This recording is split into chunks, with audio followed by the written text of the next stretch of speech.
असांजे सिंध जी गादिया हजरत किबला से पीर सिंह रोज़े धनी बादशाह रहमतुल्लाह अलैह, राशिदी खानदान हजरत से मियां हिजबुल्लाह शाह राशिदी रहमतुल्लाह। मीरन कई दावत, मीरन दावत कई, पो साईं हितां पंहिंजा माण्हू वठी वियो, खदपता जो सामान उते वेठी आ। पो मीरन अर्ज़ कयो त सोना हे मानी खाओ, पो हिकिड़ो तव्हांखे अहिड़ो खेल था पेश कयूं जो तव्हां हैरान थी वेंदा। साईं जो छा थींदो? चयोसीं असां वटि पिंजरो आहे, पिंजरो, उन पिंजरे में शींहं बंदा, पो ख़ास महिमान असांजा ईंदा, पो असां हिकिड़ो बकरो वठी ईंदा आहियूं, बकरो उन पिंजरे में बंद कंदा आहियूं, शींहं सां गॾु। पो शींहं जेको उन जो हाल कंदो आहे, कीअं खाईंदो, चीरींदो, फाड़ींदो आहे, ॾिसण जहिड़ो मंज़र हूंदो आहे। साईं फरमायो ॾिसंदासीं। मानी खाई महिमान फारग जा, हे बि बकरो कहे। साईं बि वेठो, ॿिया पीर फ़कीर बुज़ुर्ग वॾेरा ज़मींदार वेठा।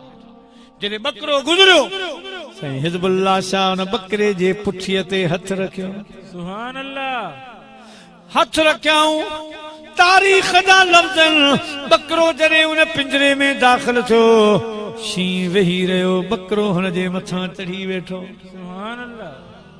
बकरे अहिड़ो हाल कयो शींहं जो, माण्हू खिलन पिया, लेटन पिया।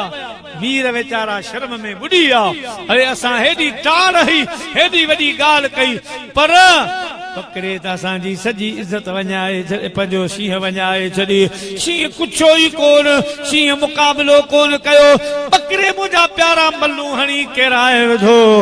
हाणे जॾहिं बकरो ॿाहिरि आयो, हिकिड़े मीर साहब चयो, ओ सैयद सगोरा, ओ पीर हिजबुल्लाह शाह, अवां हथ रखियो बकरे जे पुठीअ ते, इन्ही में को राज़ आहे। साईं हिजबुल्लाह शाह मुर्की फरमायो, मीर साहब मां बादशाह पीर जी हर महीने यारहीं कंदो आहियां, तेग लाहींदो आहियां, फ़कीरनि खे खाराईंदो आहियां।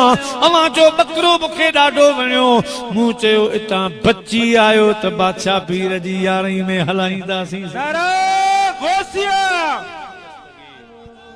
या गौसल आज़म दस्तगीर, बची आयो त पोइ असां यारहीं में बकरो हलाईंदासीं। अरे मीर साहब, अवां जे शींहं खे कहिड़ी ताक़त आहे, जंहिं शइ जी निस्बत दस्तगीर सां थी वञे, जंहिं ते यारहीं शरीफ़ जो नालो अची वञे। अवां जो शींहं छा, सॼी दुनिया जे शींहनि खे ताक़त न आहे जो दस्तगीर जे बकरे जे वार खे बि टेढ़ो करे सघनि। ओ मुंहिंजा प्यारा दोस्तो, जंहिंजे यारहीं जे बकरे जो इहो कमाल आहे, त यारहीं वारे जो कमाल छा? सुभान अल्लाह।